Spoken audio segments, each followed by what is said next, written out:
தமிழ்நாட்டில் பிறப்பு எண்ணிக்கை குறைவு. என்ன காரணம்? என்ன காரணம்னா இது போதைப் பொருள். போதைப் பொருள் விவாகரத்துகள் பெருகிக் கொண்டிருக்கின்றன. என்ன காரணம்? திமுக அரசு காரணம். என்ன காரணம்? திமுக அரசு காரணம். ஸ்டாலின் அரசு காரணம். இந்த விடியா விடியான்னு சொன்ன ஒரு காலம் முடிய போறது திமுக ஓட்டு போட்டோம். விடிவே கிடையாது. மற்றொரு முறை நீங்கள் திராவிட முன்னேற்ற கழகத்திற்கு வாக்களித்தீர்கள் என்று சொன்னால் விடியாமலேயே தமிழகம் இருளில் மூழ்கி மடிந்து போய்விடும்.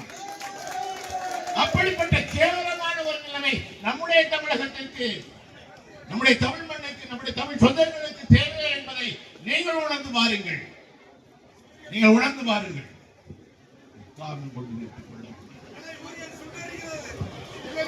டாஸ்மாக்ல புதிய ஒரு கடை. என்ன கடை? எலைக்கு கடை.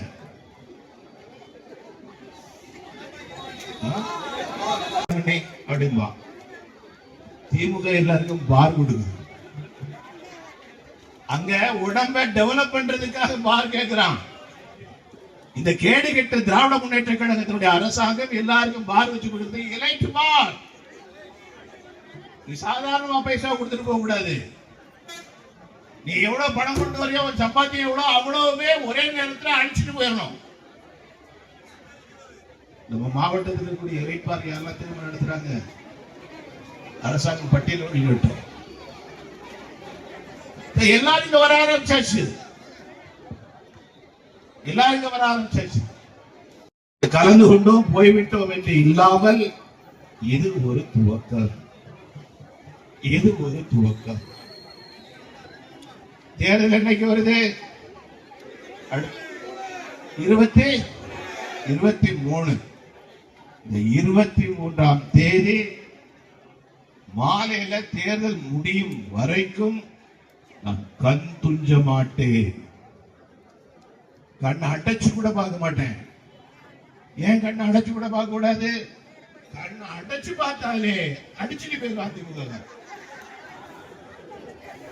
கண் துஞ்ச மாட்டேன். நான் இந்த மாவட்டத்தை காப்பதற்காக வந்தவன். என் தமிழை, என் தமிழ் இனத்தை, என் தமிழ் நாட்டை காப்பதற்காக வந்தவன் நான். அந்த உணர்வோடு கூட நாம் அத்தனை பேரும் பணிபுரிய வேண்டும். தேசிய ஜனநாயக கூட்டணி என்பது ஒரு சரித்திரம் படைக்கக்கூடிய ஒரு கூட்டணியாக அமைந்திருக்கின்றது. அண்ணன் எடப்பாடியார் அவர்களை போன்ற துணிச்சல் மிக்க தலைவர் ஆட்சியிலே வந்தார்கள். ஆகவே எண்ணம் முழுக்க ஆட்சி மாற்றம், சிந்தனை முழுக்க ஆட்சி மாற்றம். இந்த மாவட்டத்தில் இருக்கின்ற 6 சட்டமன்ற தொகுதிகளையும் நாம் வென்றோம் என்கின்ற சரித்திரம் படைத்தாக வேண்டும். தமிழகத்திலே 234 எவ்வளவு அம்மா சொல்றாங்க? அப்படின்னா என்ன 200 அப்படின்னு அம்மா சொல்றாங்க. அவங்க சொல்றாங்க இது நான் சொன்ன இல்ல, அன்னைக்கே எம்ஜிஆர் சொன்னாரு நாம என்னைக்கும் 200க்கு கீழே போக கூடாதுன்னு புரட்சி தலைவர் சொன்னாங்க, புரட்சி தலைவி சொன்னாங்க.